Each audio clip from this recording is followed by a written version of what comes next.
This is America in Space, a weekly news and information program on current events dealing with the space industry. From the Washington News Bureau, here is your host, Rick Potlock. Welcome to another edition of America in Space. In this episode, we're going to learn about the landing site for the Mars 2020 expedition called Jezero. Jezero is located on the inner rim of one of Mars's largest impact craters, and it should provide scientists with some of the solar system's oldest rocks. Dr. Kati Morgan is a research scientist at the Jet Propulsion Lab and is the deputy project scientist on the Mars 2020 mission. She tells us more about Jezero. At Jezero, we'll have access to some of the oldest rocks in the solar system, between 3.5 and 4 billion years old, as well as a record of diverse geologic processes, including volcanism, impact cratering, as well as processes associated with water, both at the surface and subsurface, that can tell us about how the planet evolved over time. We also think that Jezero was home to a variety of different potential habitable environments where Perseverance can begin its search for the signs of ancient life on Mars. At each one of these locations that Perseverance will explore, we'll be searching for biosignatures, patterns, textures, or substances that require the influence of life to form. Now, we don't know for sure what biosignatures on Mars are going to look like, but we can look to our own Earth rock record to give us an example of what we might expect to find. Dr. Morgan addresses some of the big picture questions about Mars, including the biggest one of all: did Mars have life? How did the surface and climate of Mars evolve over time? How do rocky planets form and differentiate? And of course, was life ever present on Mars? To accomplish this, we're going to use a scientific payload of 7 instruments.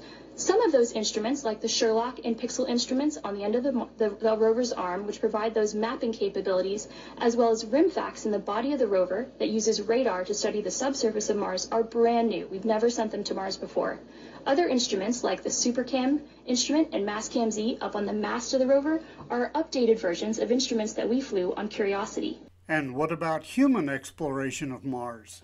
We're preparing for future human exploration of Mars, and to do that, we're using instruments like the MOXIE instrument, which takes CO2 from the Martian atmosphere, converts it to oxygen, which is relevant for life support and potential creation of a fuel that could get those astronauts back home to Earth.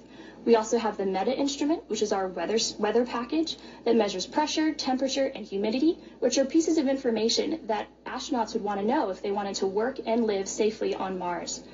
So we're still 8 months away from Perseverance landing on the surface of Mars, but our science team is busy at work prioritizing our most important science questions, trying to figure out where we would go with Perseverance to answer those questions, and thinking about what samples we want to put in our sample cache. Matt Wallace of JPL tells us a little bit more about Perseverance.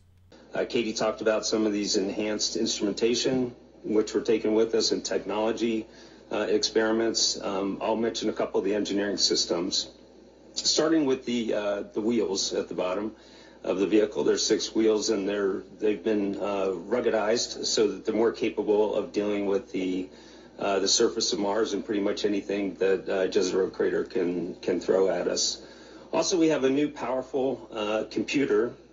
It's taking imagery of the surface during the descent activity, and processing that imagery and figuring out where we are in Jezero, understanding relative to the different hazards in the crater, and it will divert the spacecraft away from those hazards. Now, Jezero is a very interesting scientific target that's got a lot of relief, rocks, cliffs, hills, things like that, which are great for science.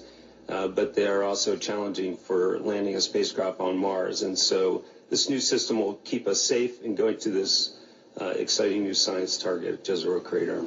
If all goes according to plan, July the 30th, the Mars 2020 expedition will launch from Cape Canaveral. Tuesday on About Space Today, David Denault and I will have more on the Mars 2020 expedition. You can follow both of our podcasts on aboutspace.today. Reporting from the Washington News Bureau, I'm Rick Potlock. Thanks for listening. Be sure to share our program with your family and friends, and follow us on Facebook. Join us each week for news and information on America in Space.